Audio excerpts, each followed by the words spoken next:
India gate के सामने जिस लड़की को पुलिस उठा रही थी, वह कोई अपराधी नहीं थी, वह कोई दंगाई नहीं थी, वह कोई नेता नहीं थी, वह कोई आंदोलनकारी भी नहीं थी।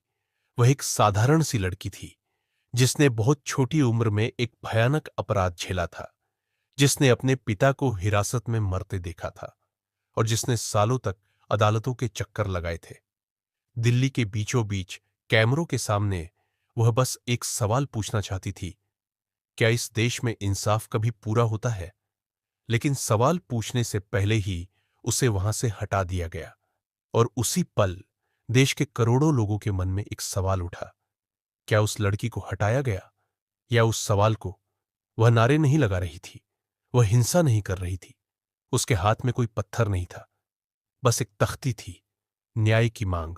उसके साथ उसकी मां थी, एक मां जिसने अपनी बेटी का दर्द देखा और अपने पति को खो दिया। और यही सबसे बड़ा विरोधाभास है। जिस देश में महिलाएं संवैधानिक पदों पर हैं, उसी राजधानी में एक पीड़िता को खामोश कर दिया गया। और यही खामोशी इस कहानी की असली पहचान है। यह कहानी किसी एक जगह की नहीं है, ये एक चेतावनी है। यह बताती है कि जब ताकत मजबूत होती है, तो न्याय कितना कमजोर पड़ सकता है। पीड़िता एक साधारण परिवार से थी, कोई पहचान नहीं, कोई पहुंच नहीं। उसके पिता दिहाड़ी मजदूरी करते थे, सीधी सादी जिंदगी थी। लेकिन उसी इलाके में एक ऐसा व्यक्ति था जिसके पास प्रभाव था, पद था और सिस्टम तक पहुंच थी। जब पीड़िता ने अपनी शिकायत रखी, तो भरोसे को हथियार बना लिया गया और इसके बाद शुरू हुई एक परिवार बनाम सिस्टम की लड़ाई। शिकायत में देरी हुई, दबाव डाला गया, समझौते की कोशिशें हुई और जब परिवार नहीं झुका, तो पिता को हिरासत में लिया गया। इलाज समय पर नहीं मिला और पिता की मौत हो गई।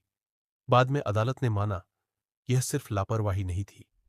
फिर एक और हादसा हुआ, एक सड़क दुर्घटना जिसमें एक जान चली गई और पीड़िता गंभीर रूप से घायल हो गई। तभी देश ने ध्यान दिया, मीडिया ने सवाल उठाए और जांच आगे बढ़ी। लंबी सुनवाई के बाद फैसला आया, दोष साबित हुआ, सजा हुई।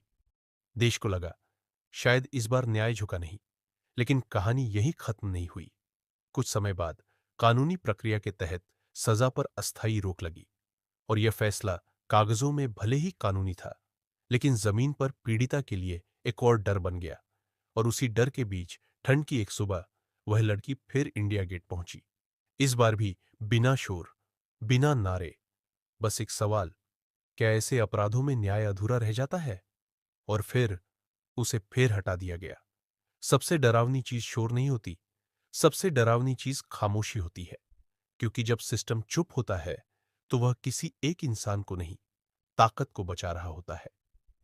यह कहानी किसी एक पीड़िता की नहीं, यह उस समाज की कहानी है जहां कानून किताबों में बराबर है, लेकिन हकीकत में नहीं।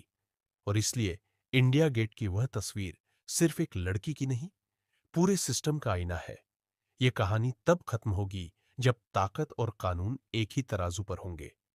फिलहाल इंतजार जारी है और सवाल भी।